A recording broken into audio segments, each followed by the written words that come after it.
You're listening to The Dating Den with dating and relationship badass and best-selling author Marni Battista. Every week, you'll get the raw truth from top experts and real people on the important dating, sex, and relationship issues you want to know about. So if you're ready for true talk that's authentic and unfiltered, and you're not afraid to be called out on your stuff, then you're ready for what's next. The Dating Den with Chris Gillis. How to make sure conflict doesn't lead to a breakup. Ladies, oh my God, my heart is... I woke up this morning thinking about what happened last night on The Bachelorette. I am so excited. We are here with man panelist Chris Gillis to deep dive in. So first of all, I was watching the first 30 or 40 minutes and I was said to Jeremy, I'm like, where does this go wrong? This all seems like it's going well. I watched the date with Blake and I was like, he's trying to get there. No, you don't get to propose in a week. Justin, his family didn't come. That was just awkward and weird. And then, of course, Greg. We all know it's Greg. We all have known for weeks it's Greg. What went awry, Chris Gillis? My head was spinning, and I stayed up way too late, taking a deep dive in the internet, and the internet is completely confused on the fuckery that happened in 50-50's team Greg, 50-50's team Katie, more or less. I went on discussion boards, babe, and there's no changing people's minds. When people decided what went wrong and who fucked up, they're just resolute. The internet's like, nope, not having a discussion, period. We're done here. So let's get into what in the heck happened, because it was, we're waiting, uh-oh. But it's a scary movie where it's going to get. Yeah, exactly. I'm like, where's the donut? Yeah. So let me just fill you in if you don't watch this wonderful, silly show. So there's the dude, Greg. We've been talking about him. Chris always talks about his floppy hair and his puppy dog eyes. Katie said he had perpetual sad face at one point. But we've been talking about how this guy, is sort of very focused on actually the relationship. He's never in the drama of it. He's just been kind of on the sidelines. Katie has said, I'm afraid you're going to go. I'm afraid you're going to go.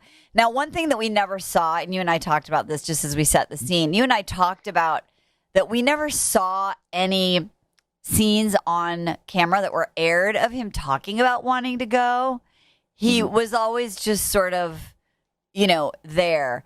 But Katie's always got this fear he's going to go. So number one is, what did we miss that? Is that No. her fear of abandonment that was just an unwarranted fear? Because I just had made up a story that they had a conversation and he was like, I don't know how long I can take this. But was she just afraid of being left the whole time? You know what? I think I just read a cool word. It's introspection or something like that, which is being able to read the person who's yours with energy without them having to say anything, and you have that. And I think he and her have that because they do care for each other. And I definitely read his anxiety, his nervousness, I could tell, because the guy doesn't have a poker face. I can tell, which is his puppy dog ears or his hair. Is that hair changing the way it's flopping when he's sad or worried or whatever versus happy? And I knew the dude was he was just one thing wrong, let me know. If you don't reassure me, I'm ghost, I'm out of here sort of thing. And he fucking hated it. Producers are assholes, I think, especially for that scene where they all of a sudden he's Gary the producer hey, you should go out in the balcony and take a look. And there's Katie. Oh, yeah. That was evil. He's like, I wasn't supposed to see that. Yeah, you were. Exactly. So let's set the scene. So anyway, Greg, they have the hometown visits, whatever. It's fake hometowns, stupid. As you mentioned, they did do the Canada, with the maple syrup bullshit, whatever. Not important, literally not important. One thing that happens is, Greg sees Blake and Katie having a good time and kissing, and he's like, oh, this is really hard. But even then, he's like, I'm just going to focus on our relationship. So they have a really fun date. They meet the family. We learn that Katie has made up a rule for herself. I think this is a really interesting a really interesting thing to talk about. The rule that Katie makes up for herself is, unlike bachelors and bachelorettes of late, I am not going to say I'm falling in love or I'm in love with you, or I'm not going to say that until like you're the one, and then we'll say that at the end. Now, just historically, and this was before you watched, Chris, the rule was for the show, the Bachelorette could never say, or the Bachelor could never say, I love you. Really? Yeah, Why? that was a rule. And so you could fuck them, but not say you love them. Yes. And so in all of the seasons, all the men and women, there would be like, it was like they were just waiting to hear who was in love with them. And then they would pick, and then they would finally say it back. And then Bachelor Ben, is famous for breaking that rule and setting a new precedent where he tells 3 ladies he's in love with them. And then it's like mayhem. So now the new paradigm is, say I love you before you get to that final rose. And I think this is an interesting just dynamic, because in my writing world, I'm a writing person, and I love writing classes. And one of the questions that always gets asked when you're writing a story is, what are the rules in this world? What are the rules in this family? What are the rules, right? Because we all grow up with like what we believe to be the truth, but it's like the rules of our culture, the rules that we live by. And so what's interesting is that when Katie makes up a rule in her world and she doesn't communicate that rule, right? And Greg comes in, and he's in a different paradigm, and there's no communication. That to me is what happened. That to me is the crux of the problem, is that Greg kept trying, and he went. So not to get ahead. So Greg declares his love, everyone. It's like literally probably the most vulnerable, raw moment like this I've ever seen on TV. Like, it seemed very authentic to me. Like, he was very open and like, I love you. And he was crying, and it was beautiful. It was actually really beautiful. And Katie's reaction is like a mannequin, is an AI robot, like AI woman. I pulled a Marni. What'd you do? This one, that you're so incredibly good at like remembering what people say, and I had to go because the internet helped me out, so that's how I was able to pull a Marni, because people actually wrote down. So, do you remember? And I see a little theory here on what he said, and then what her response was. Yeah. I looked it up, so I was so confused. Well, let me guess. So he says, like, you fill the hole in my soul. I've never felt this way. I'm absolutely in love with you. And we could talk a little bit why that some of that stuff is pink flag anyway. Sure. Right? But, like, that's separate. And she says nothing. And you could just see him, like, he's, like, waiting for some some feedback. Like, any feedback. Her face is, like, thing. And then awkward moment. What I love about Greg is he waits, right? He doesn't need to fill the space. And then he finally says, what are you thinking? Right? Like, what are you thinking? What are you feeling? Right? And remember, he asked that a couple weeks ago. He said, how are you feeling about me? And she answered, he wants to know. He always wants to know. And she gave him feedback. And all she says is, I'm thinking, I'd just like to look at you. I love it was like, I love looking at your face. Yeah, I love looking at your face. I wonder, Marni, do you think that she was about to break her steadfast rule? I've done that before, where I'm like, don't say I love you, and then I had to change it last minute. Do you think she was about to say I love you, and then she was like, no, I can't say it, and then she switched over to I love you, your face? No. I don't. I mean, if I watched it in slow-mo, like fucking John Madden, I would probably be able to tell you, and maybe I will. But I didn't get that. I just was like, she was like, just wanted to say whatever. So here's the thing that I want our listeners to know. I mean, I would love people just to watch this on YouTube or wherever you watch this stuff, just to really understand what I have been trying to teach women for fucking over a decade. That you can be super cute, you can have the amazing outfit. When you are not there, when you get emotionally disconnected, when your guard is up, your wall is up, it is like a field of nails that comes up around you that certain people don't want to. Some people are attracted to that, and their whole mission is, let me see if I can fix you and get through and make you love me. And other people are like, no, not doing it. Like, it's too scary. And for a lot of our listeners, they have had those moments like Greg where they're vibing with someone and they share a feeling or an emotion and the guy pulls away and it fucking sucks. And sometimes, and there is no black and white.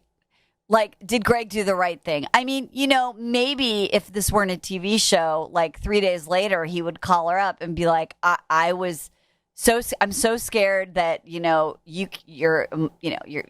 emotionally shut down on me. That really scared me. And she could say, blah, blah, blah. But in the context of what it is, she shut down, so he shut down. When two people shut down, you're done.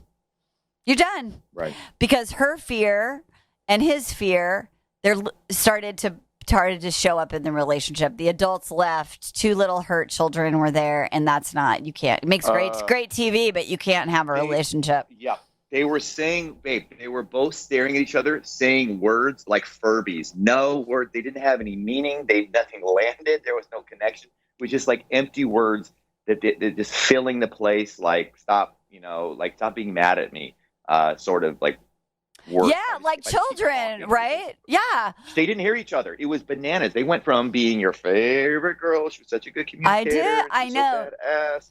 And she completely lost her ability. She didn't ask him a single fucking question. Like, hold on, Greg, what do you need right now? Like, or whatever. I see. Yes. Seems like you're really hurt and sad. And that's not my intention right now. And what I said. I'm sorry. What do you need right now? She never did that. It's asking a better question. So this is another point for ladies to like underline. So here's the thing, like Greg says this stuff, like you could just see him like, wait, what the fuck? She's not, he's waiting for it. And then she asks like, what's wrong?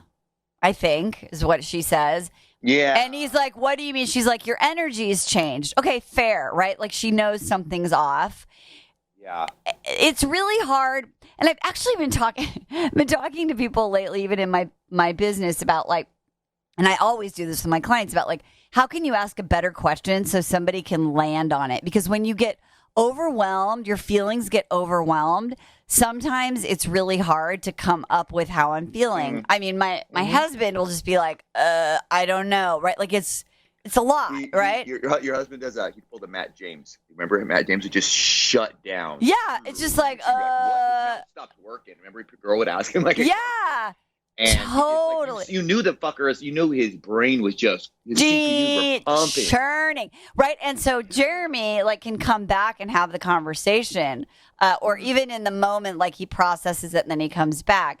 And so for a lot of guys, when you are asking them a question about emotions, especially, or there's a challenge, asking we call them higher quality questions. So I love your ideas of like, what is it like? So you're really upset right now. So she didn't validate him. Like you're really upset right now. Like I'm getting that. Like I hurt you in some way. What is it that you need? Do you need a hug?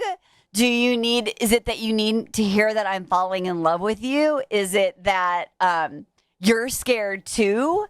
Like, right? Help me help you. Like. I hate what's wrong, by the way. I do too. Many times I hate what's wrong. To me, when I'm at like, a 9 or a 10 out of 10 full of emotions, and when I get told when I ask what's wrong, for me, it lands like accusatory defensiveness. Like I did something wrong. The person's not wanting to connect with me. And like they're ready to, just eviscerate me for, and then lay a bunch of facts at me. Very cold. It is. It's very cold. What's wrong, right? Like, and she 911. What's wrong? It's like, what's your emergency? It's like, no, dude. Like, yeah. I mean, even if she could have said, she could have just said like, first of all, like I really want to use this as a teaching point. Like number one was missing was empathy, right? So compassion, like the sandwich, right? Like validating, reflective listening. We're always teaching our clients about like reflective listening. Like the advanced move is, it's so interesting. Let's talk about that too in a minute about listening. Cause she's like, well, maybe I was just listening. And he's like, you weren't listening. You weren't listening. You were just like gone. So I don't want to lose the plot. So right, like validate empathy. Like number one thing is you have to read the energy and think about like, what does this person need right now? Right. So she also didn't even do any physical touch. There was nothing. She didn't put her I don't think we could rewatch the tape. I don't think so either. I don't think she put her hand on his knee, like lean into him. Like there was nothing. And then the second thing is asking a higher quality question. Even if she had a need of her own, like she could have articulated that. She could have like, Greg, oh my gosh, like, oh my God, you're so upset. Something shifted. I could see you're scared. I could see you're hurt. That was really emotional what you just shared. I could tell, like, I feel how much you love me. Lean in, like what I need is, I'm really scared too. I'm in this process and I told your family, you're my guy. You're going to get you're my guy. What do you need right now so that we can just get through this?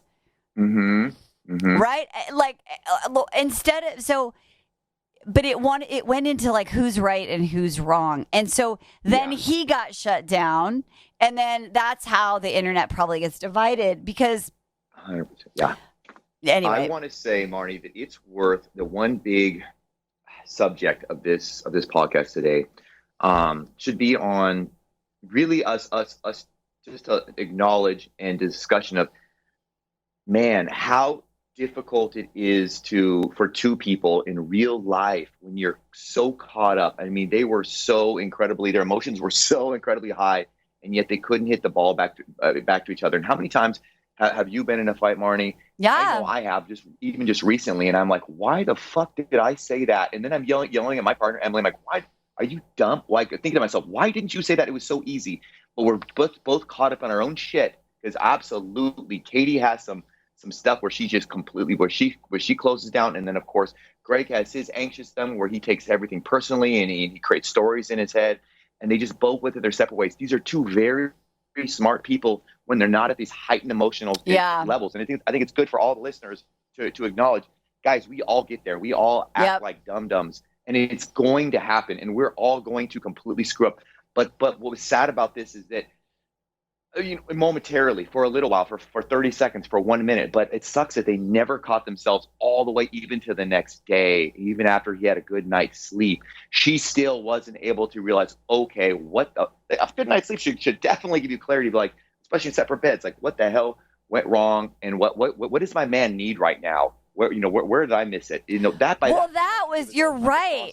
She didn't take any responsibility. No. Like he came in like, I did this, I did that. Like I was doing this. I want to understand. I want to repair. And that's the thing. Like, and I will forever mock these people for the one time where whoever was being like, we love each other. It's all going to work out. Okay, people. No, it doesn't. And this is the true test of a relationship. And I talk about this all the time. So, beating the drum, 69% of couples have problems that are perpetual problems. You have to learn how to navigate through them, the same ones over and over and over again. And the first time when you are dating someone and it's butterflies and fucking ponies and unicorns, and you get into an argument or you have a challenge or a conflict, how you navigate through that is really important, because getting to compatibility pretty easy with the right person. Getting back to compatibility is the test of a long-term relationship. And I understand the internet saying, he pieced out. He didn't want to, he just was like, I'm out. Like, I get it. What I said offline before we started recording, and I would love your opinion on this, is yes, that's true. And also, we have to remember, in my experience of Greg is, he actually is in love with her. He totally doesn't give a shit about the TV show. He's dated this girl for like 5 weeks, 4 weeks, whatever it is. And he doesn't care about that. And he's just met her. And so my experience of him was more like, wow. Like, I thought this girl was emotionally available. I thought, like, what? Who is this person? He got scared by that person.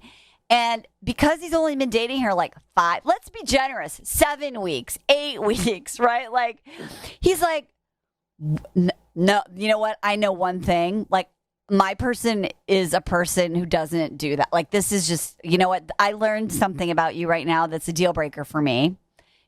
It's beyond what I would want to work on. I don't want it to be part of the 69%. You shutting down. And he's out. And I think the internet was like, that was a rash decision. He, love conquers all. He made her feel bad.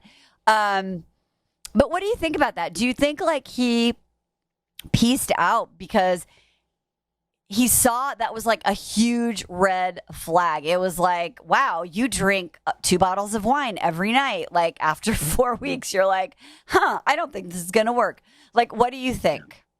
I think, not to sound cliche, but I think he dated with dignity. And I think that he took his time. And I think when all the lights and producers and the game show aspect and competition was gone, after that fight, that first fight, which is, like you said, it's not about, it's actually healthy to fight, but it's about, what did we learn and how do we grow? How committed are we to hearing and helping the other person? I think he had that good night's sleep, and then it was just him and Blake and, Justin, there's nothing there. And he had some time to think, and he's like, what? Yeah. And I think that's when he said, holy moly, what am I doing? And again, I know it's hard when we're like reading a book, not to quote it, but I just, finished the book Attached, and it talks about how, you know what, it's, sure, in a perfect world, we're all secure, Marni, and none of us are avoidant, none of us are anxious, and we're all just perfectly, but that's not reality. And right. It's about finding somebody instead and really owning it and say, you know what, I will work on this, to the day I die, and I will remember this, but I need to find a partner who can compliment me and who can make me, who does make, who I do feel more secure, and better. And that was Katie's first chance, and she completely went the other way, and she became avoidant. And she had that fucking that 1,000-yard dead eye stare that she had on Mentel Wall. Yes, it's like, scary. Like pregnant pause. It's so scary. It was scary. So scary. And we saw it on the last episode. We talked about this when she came out. Like, I totally felt Greg, because when she came out on TV, we all were like, "What the fuck? Who is that?" And I can imagine if you're dating someone and they show up one day and you're just like, where are you? Where did you go? Yeah. That would be terrifying. It is scary. Yeah. For real. It's like a new person. Like, this person you thought you were in love with. You're like you said, all of a sudden you discern they have some secret, not only just like some habit that they do on their own, but some habit that actually really hurts you. And I think one important thing for all the fans out there who think we're shitting on Team Katie. No, we're not. Dude, does Greg have traumas? Absolutely. Yes. Is he still, knee deep in his dad's passing? Yes. Sure, absolutely he is. That's the reality, though. That's where he's at. And that also, of course, brings him some beautiful vulnerabilities that all of Marni's daughters are like, oh, he's so cute and adorable, because he is so much in his feelings. And he needs somebody that can hit the ball back to him. Yes. And receive him. And I hate, that's sound weak, whatever, but comfort him and hold him in the same way that he and Michael A. held and rubbed each other's heads on the couch. Yeah. He did that. Yeah. No, totally. He got ice cold. He did. Contestant. Katie. Contestant. He got. I love the way you said that. Contestant Katie. Yeah, and then we in our little group chat were like, oh, did she just like the attention of being the Bachelorette? Did she just want to hear all these guys like profess their love? Did she just want to bang, like someone said, bang fucking Blake and just get it out of her system? Is she really not ready? And is she actually, and this I think is a really interesting thing too, like, what does emotionally available look like? Because I totally fell for it hook, line, and sinker as well, because she was able to have some conversations. I think that the nuance for ladies who are listening is this, and it speaks to the, like, why do I sabotage or push away the good guys, right? The guys that actually love me, the guys that are good to me. Why am I not attracted to them? Why do I push that away? Why do I sabotage? And what I call that on our campus is a love shield. And oh my God, what a great word, because that's what came up. It was like DEFCON, whatever, like, a shield. And I think like if I were going to coach Katie, I'd be like, wow, you have a really hard time receiving love. Like you're good at giving it. She's good at giving it, right? She's good at putting it out there. She's good at receiving compliments. She's good at being playful, right? But like when it got real, like I really love you, her shield comes up, and there is something else going on. I don't know if it's about her, How about our mom? Well, her mom says at the very end? we saw a trailer of her mom saying, "Don't rely on a man." Maybe, and I don't remember if Katie's parents are to make you happy or something. Yeah, and I don't. Were her very fucking resolute. Boom. Period. Were her parents divorced, or is it that her father just passed away? I don't know, but there's something going on for her. And that's interesting, Marni. That you say that she couldn't. It's the receiving the love part, because you're right. She was a good caretaker and all these things, and great at receiving compliments, being playful, and being a silly, fun girl, Katie. But you're right. It's when that was by far, like you said, that was by far the most sincere, heartfelt, I love you. They didn't fucking play the bullshit. Oh, I think I could be, catching, falling in love, like under that, that corn dick shit that all the other guys say.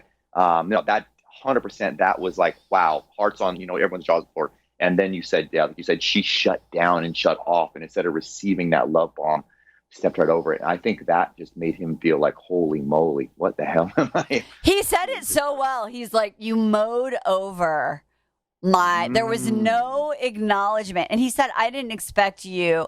And that's the other thing where I'm, Team Greg a little bit, is because he says, like, I didn't expect you to declare your love for me. Like, he was open to playing the game as much as, anything. He respected, quote unquote, the process. But it's like, there was nothing. There wasn't a touch. There was nothing. And in the whispering conversation after, which was kind of odd, like as if they were off. Where were they? Which was when they were outside? Well, they go outside and it's all dark and in shadows. Yeah, and it's like, did they think they were like not on camera? They were whispering, like the mics wouldn't pick it up, which obviously picked it up perfectly. When they're standing up, or when they were standing up, or when they go to when he. No, when they're standing up, and it was kind of dark, and I think they even had, I don't know if they had captions, but. He was like, look, blah, blah, blah, blah. And she couldn't even say like, she just kept saying, I told you this was going to be really hard. And that's what she did at Men Tell All, right? Like her script, like, thank you. I appreciate your trust. She was like, I said this was going to be really hard. It's hard for me to have the other guys. She couldn't. So this is another nuance, ladies. She could speak her facts, but there was no emotion. So she said, this is really hard. Do you not understand this is hard for me to have to meet these other guys? There was no feeling in that. It was like, I feel really shitty going through the motions of having to meet these guys, but I am this contestant. I mean, like, she could have said that and they could have edited it out. It was just. I just thought, it was so weird. When we do the man panel stuff and a lot of the questions, and we usually come out to at some point, and I have to remind the ladies, is like, we love being your knights in shining armor, and we can only know you're in distress and be that you're the damsel that we can save if you kind of wave your handkerchief in the air and grab your heart and clutch and think, oh my gosh, I need help. But I just thought of something. I think maybe this is where it all fell apart. The wheels fell off. They weren't really practiced in Katie being in distress, like and him coming to save her. It was always some other guys. They were there. They were picking up on it. She loved it, right? Yeah. And some guys would come to check up on her and do that. That was so sweet. But they didn't have that dynamic. And I think she was just so fucking out of practice of doing that in their relationship. She gets out there again. She was like very matter of factly, but ladies, it would have been. I guarantee you, Greg's fucking puppy dog, even sad ears would have perked up, and he would have became like a proud Saint Bernard, hot chocolate underneath his collar, ready to save her on the mount. If she would have said, Greg, I'm so sorry. I am struggling. I'm getting my ass kicked right now. This is so incredibly hard for me, and I'm sad, and like this bums me out. Whatever, just given some emotion. But you're right. She didn't share any of that shit. She was so binary and factual and like a computer printout, and he had nothing to grab onto. So he stayed in his receiving energy and just hurt energy, and they weren't able to switch themselves out of that. Because yeah, dude, her part, she matters too, and I guarantee you, she's got so much stuff that you and I don't know what's going on, and that's probably why she's so fucking mad about it, because she didn't get to have her, feelings met by a guy who loves her sincerely, which is the greatest feeling on earth, right? Well, it is, and I think her, she could be like, wow, like he wasn't really he wasn't committed, right? Because he just bailed. One thing also that I love about the Gottman Institute, they have this structure of what they call a sound relationship house. And the two sides of the foundation of any like very successful relationship are trust and commitment. And so I would say that, there was no trust and there was no commitment, right? Because it's a reality game show, right? Like you can't build trust when you see your girlfriend kissing another boy. It's hard to be committed because I've only really known you for 6 weeks and I'm in my early 30s. And I think that some of these couples get through that and then they break up later, or they actually get to know each other and it does work out. And that's a rare thing, but it's amazing when it happens and that's great for them.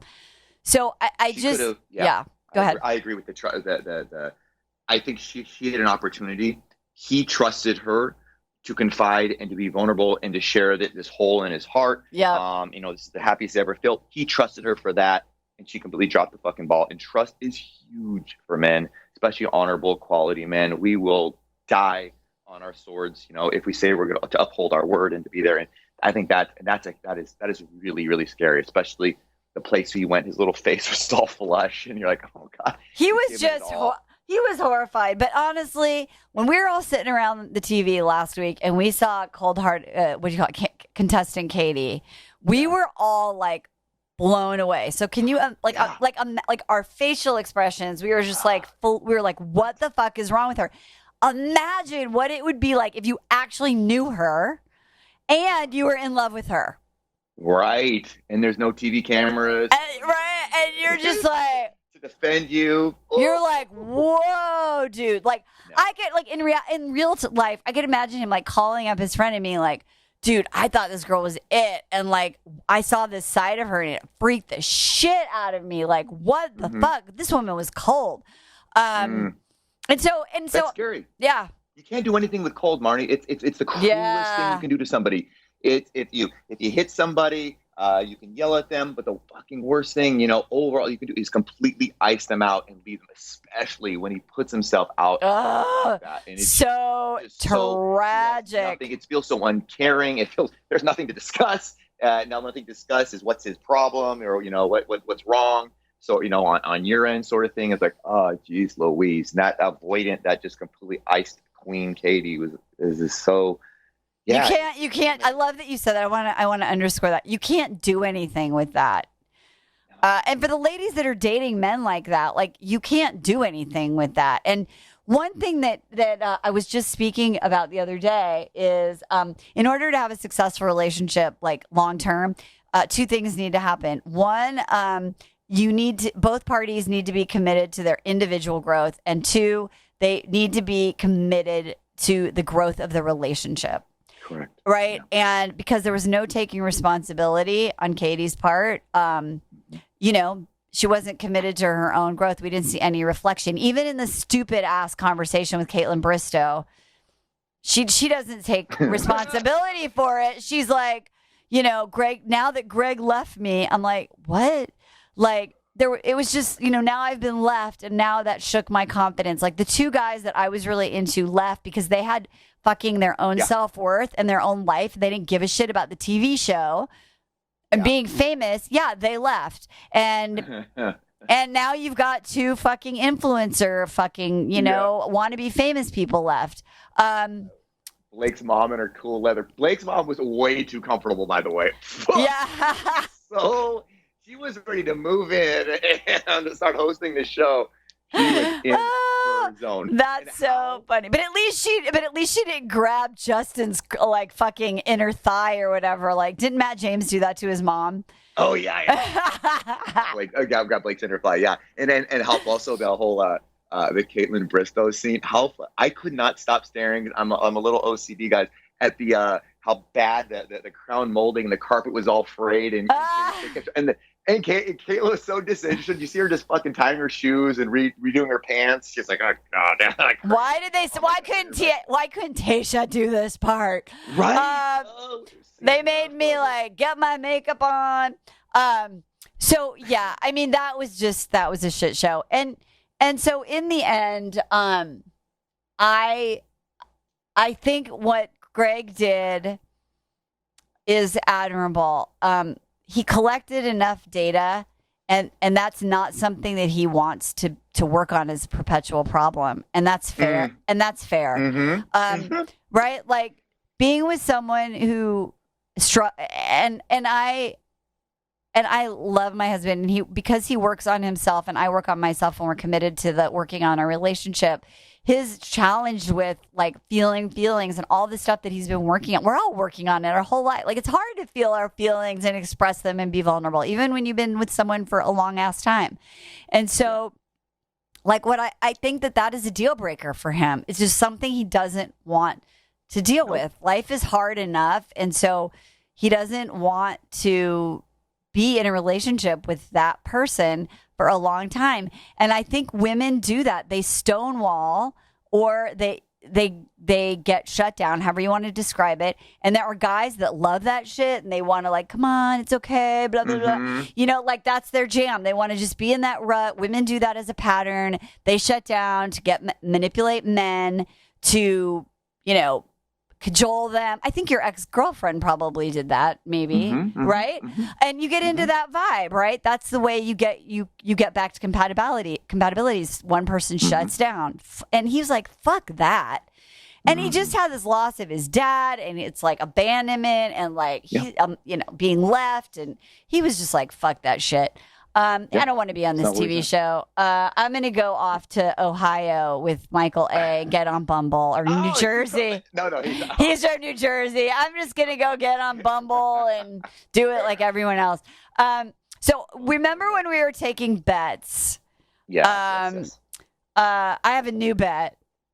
And it is that we never hear from, after Bachelor's over, we never hear from Greg again. On like a public, he's not going to be on podcasts. He's not going to do the podcast shit. Buyout. Yeah, he is not going to be Bachelor famous. I think you're right. I do think you're right. 100%. And I want to ask you this: to your ladies out there who have felt that they were, you know, because I know you have a lot of strong, powerful, ladies who are direct and kick ass in life and factual. At least from the times I got to do be on your dating team. What do you say about all? Because the internet is full of people who are like, this is bullshit. Greg is an asshole. He's manipulated. He gaslighted her. He went in there and she was factual and she said what, and she told him, you know what? He knew what he signed up for, and Greg's a piece of shit. He went in there and he hurt her feelings. And for all the listeners out there who also, you know, had a guy who was there 99%, you know, and had their metaphorical rose ready to give to him, and then the woman showed up a portion of herself, who she really is, and then they bounced, and said, you know, and maybe wrote it off. Said, oh well, he's manipulative. As soon as he didn't stay there, as soon as he didn't get what he wanted, he just got up and left. Her crying there on the floor. How dare he? What, is that a real man? Well, so one thing that I do want to say, because I love this question, is that when she got on the floor, I got so triggered because did you? Because it reminded me of one of my lowest moments of my whole life when I was married to my ex-husband, is me literally getting on my knees and like begging him not to leave, like begging him to love me. which reminded me of that, experience that you have, like maybe as a young girl when you want your daddy to love you, or you want love so much where you're just like, please love me, please see me. And so she got on her knees, and I just was like so triggered. I was like, please don't beg for his love right now.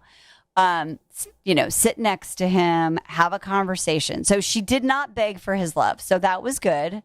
Like, she didn't say, please love me, but she didn't really handle it well. But I was triggered right there, because I was just like, ugh, just sit down and have a conversation. I just wanted to say that. The other thing Thank you for sharing that. I love it when you add those little Marniisms. The I statements we always talk about. Blake wasn't doing it. I hate it.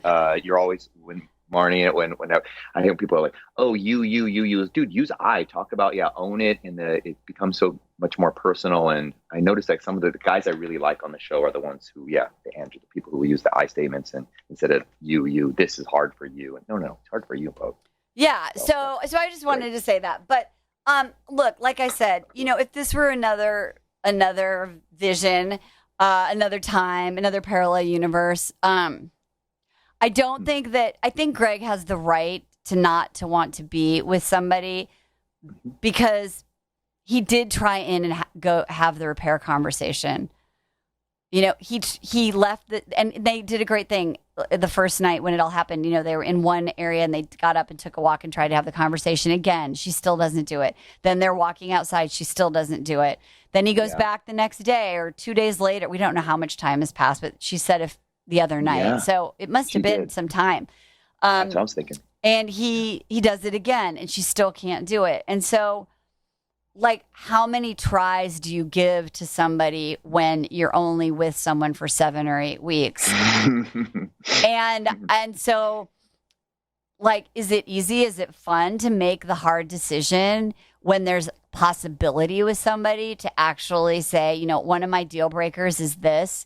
You get the right to have whatever deal breaker you fucking want.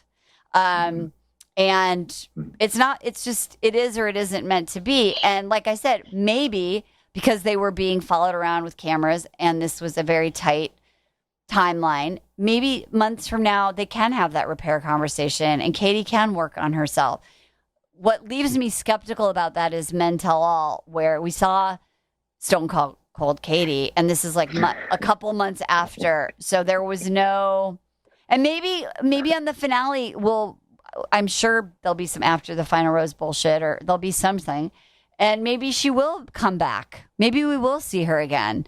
But all as I know is the Katie of the first part of the season seems to have left the building.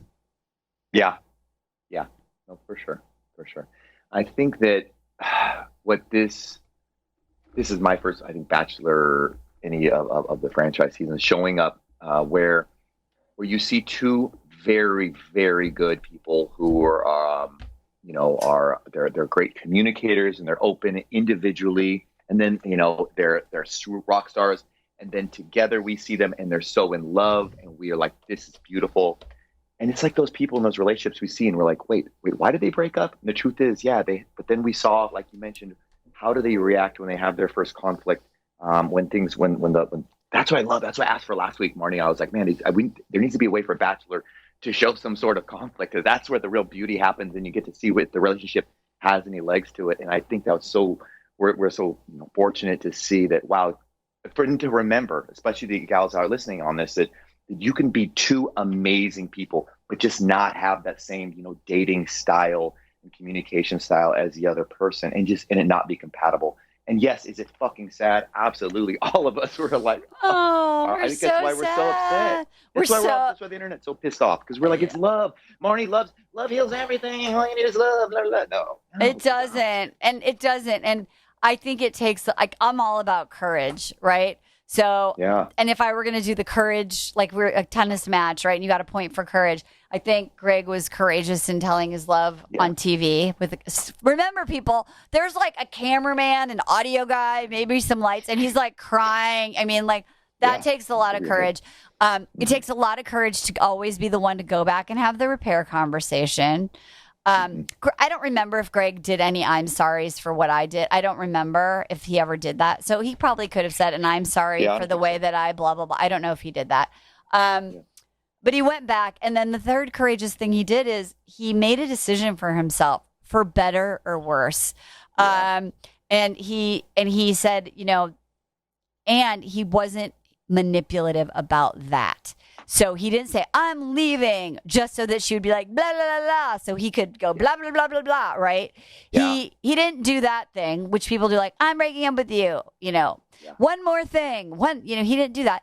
He made a decision, and then she asked, is this what you're saying? And he paused, and he was like, yeah, that is what I'm saying. And then he stood up, and he was like, shit, yeah, no, this is what I'm doing. And then he goes outside, and he's like, yeah, no, I can't do it anymore. And he wasn't. What's interesting too is at the final scene when they're sitting outside and she's like on her knees or whatever, he wasn't dramatic about it. He was just like, I can't do this anymore. I don't want to play this game. And so I think that takes courage to have a boundary, to hear somebody say a bunch of stuff and really not be in love with the potential or the past of what you guys shared, right? But to say, this is, for me, this doesn't work. And I don't think he manipulated Katie. I think manipulating her, would have been something like, and I don't know, because I'm not an expert at gaslighting for sure, but like, you were so mean to me when you did that, and you're a bad person because you da da da, and you really need to work on that. And I don't even know how you could come here and tell me this because you're the one who blah blah blah blah, right? And and when you gaslight someone, you shift all the energy so that suddenly you're having that conversation about you and how fucked up you are. And maybe I have a bias for Greg, but I didn't see that at all. I was sort of like, hey, I needed this from you. You weren't able to give it to me, and that doesn't work for me. Like, that scares me. That hurts me. He never said, like, you suck. There's something wrong with you. You're fucked up. You're the one who needs to get help. God. Yeah. So to me, and again, I'm not an expert on gaslighting for sure, but to me, that's what gaslighting looks like. So I mean, he met her energy. He became cold. He became shut down, and he left. Yeah. I don't know what else to say. What do you think is going to happen? What's your prediction? My prediction is you owe me $5. You got ladies, you heard. Or was it 500? I don't remember. We have to go back and listen. I don't remember. But I think my bet more was, does she get now I feel definitely she's going to go get plastic surgery. That's for sure. Oh, yeah, you get plastic surgery. I've been watching way too much Love Island. Okay, go ahead. You haven't. I think Greg gets in the black SUV that he was waiting for, picks him up, he turns his phone on, and there are so many people. And it's unfortunate that there's I think neither of them take the time alone and to cry. And I think there's so much noise and background to keep them distracted for years to come. And I think both of them will find a new life. They are celebrities now. They are famous in a lot of levels.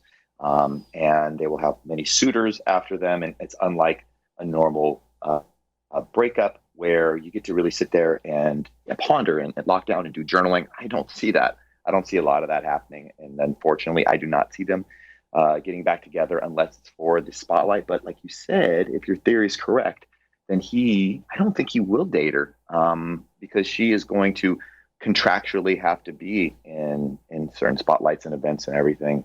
She wouldn't walk up. She could have, I guess we didn't say that, but at any point she could have walked up and pulled our girl Claire and she said, you know what, I'm done. Yeah, she totally. And that's just it. When I was talking about the rules of the world, right? Claire Crawley, for better or worse, she changed the rules of the game, right? Where you can do whatever you want. So she could have easily just said, yeah, let's us walk out together. That would have been great. Yeah.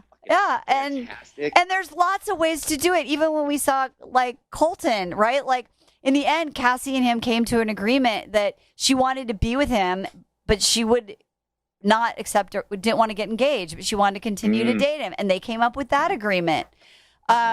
So because there was communication and there was feelings. And so whether it's off camera or on camera, we didn't see that. My last question for you, because we could probably talk about this for 5 hours, is Totally. the men who did not make it, like the Andrews, the Michael A's, now they've watched that episode. Do you think any of those guys, like Michael A or Hunter or whatever, especially Michael A, because he has like a little kid, I'm just curious, do you think they're like, holy shit, I dodged a bullet? Or do you think that they think, oh my God, like now she's free, yay, I want Katie? Like they weren't freaked out by that at all. Right. I think that's a great point. I think that my boy Andrew, who I hope is the next Bachelor, but I don't know because I didn't give him much time on the Men Tell All, so that's problematic, troublesome. I think that he is such a secure person. I think that he could have navigated those waters, and he was able to, pay more attention to her. And I think it would have been longer before they had issues. I don't think he was rocked by it. I do think that Michael A, though, however, I do think he's like, he's got a little boy who is goodbye, a little boy. Yeah, you don't love me. Like I don't think they want. You don't want that in your. You don't want that in your house, and you don't want that in your. Especially because as a mother. Especially because Michael A was married for like what, 16 years or something, like long, like whatever. He's had a healthy relationship. Yeah. Right. Yeah. So he's comfortable sharing his feelings and his emotions. And you know what? And we said it. We're like, man, the people who get along with Katie are, and maybe this is a little red flag next time. It's all the fun boys, the people who are able to keep it light and and always keep a smile on her face. Those guys, she had a lot of fun. She had like a couple of groups. She had like the two serious guys. With Greg and Michael A, the deep talk guys, but then a lot of the guys were like, Blake is still in it to the end. She doesn't know Justin's last name. She doesn't know shit about him. I know that was so fake. You know what's interesting is the last thing I'll say is in that pathetic Caitlin Bristow thing, she said, in interviews I said I loved him. Is she like mad because the producers didn't sit down with Greg and say, look, like she loves you. She said she's loved you on camera. Like, and Greg's going to watch this episode too. And he's going to see that she said that. But I don't know. I just Marni, think we don't give a shit about words, actions. Or especially third party. Well, I told another person words that's empty, but no, she had, dude, he threw a big fat meatball right over home plate, and she didn't even swing the bat. She stepped out of the batter's box. And she did, and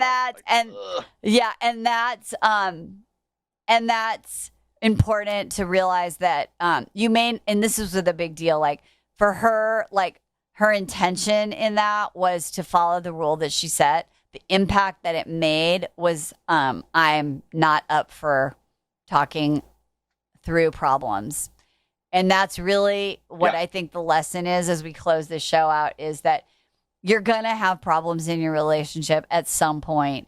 And when you are dating with intention and self-worth and you actually have deal breakers, we call them non-negotiables. When you hit that point, right, in the obstacle course of dating, whether it's 6 weeks, 6 months, or 2 years, you're going to have to really see the strength of those two important things. Is a person committed to their individual growth? Are they committed to the growth of the relationship? And does it have trust and commitment established enough to where if they don't have the natural ability to work on themselves or be committed to working on the relationship, that they will build an addition to the relationship and say, all right, we have to add this in or this isn't going to work.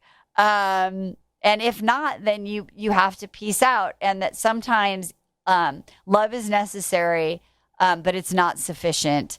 It's not enough. And how you do one thing is how you do everything. And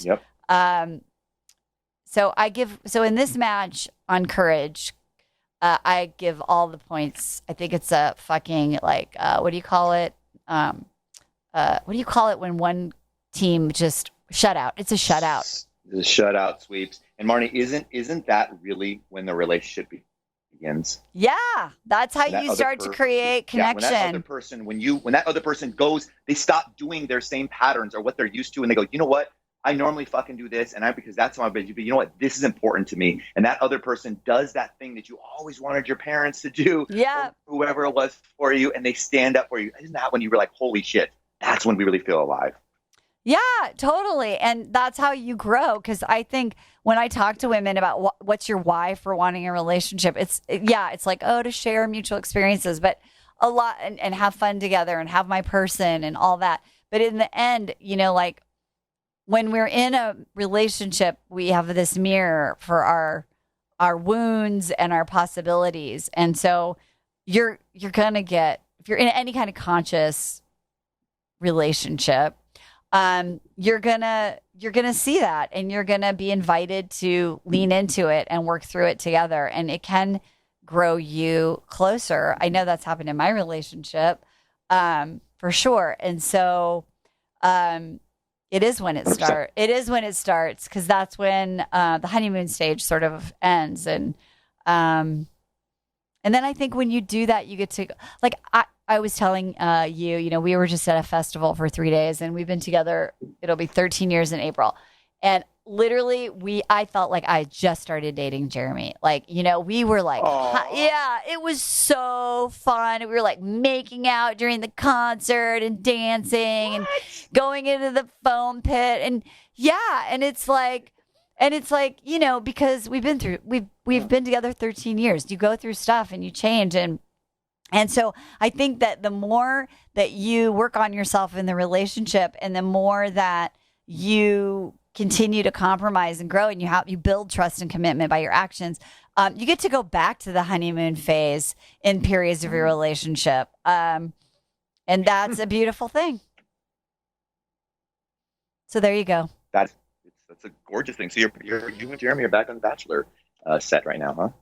We are. Well, when we first started dating, it was so fun because Jeremy's I was just dating him. I didn't know him as like I do now. And we would do all these fun adventures together. And I was like, oh my God, I feel like I'm having Bachelor dates. We're going ziplining. We're going in a helicopter. We're doing all this stuff. And I was like, wow, this is so cool. So, yeah. Well, I hope he sets the RV up in all the British attire and has some lumpy beans and whatever the food. All the there's no lumpy beans. No, God, hell no. Okay. Turkey burgers and stir-fried veggies for us. Ladies, Chris, oh my God, next week we'll be back. We got another one. We got a real finale. That was like a fake finale. Yeah. There was, with a 3-hour what? Anyway, ladies, keep listening. Share this with your friends. Let us know what you think for sure.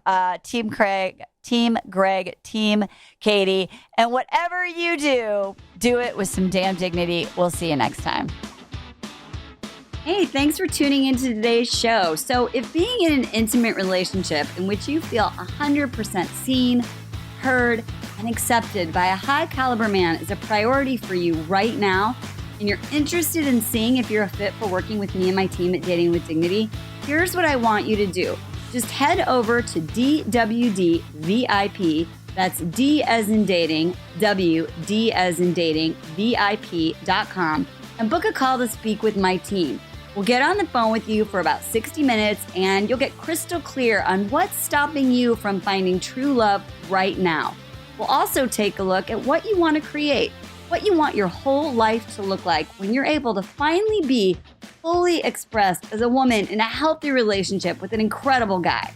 And if we can help you get from where you are right now to where you want to be, we will show you the fastest path possible that makes sense for you to do that. We help smart, successful women all over the world solve this one missing piece in their life so they can finally have it all. So to see if we can help you do the same thing, head over to DWDVIP.com. I'm Marni Battista, and let's talk soon.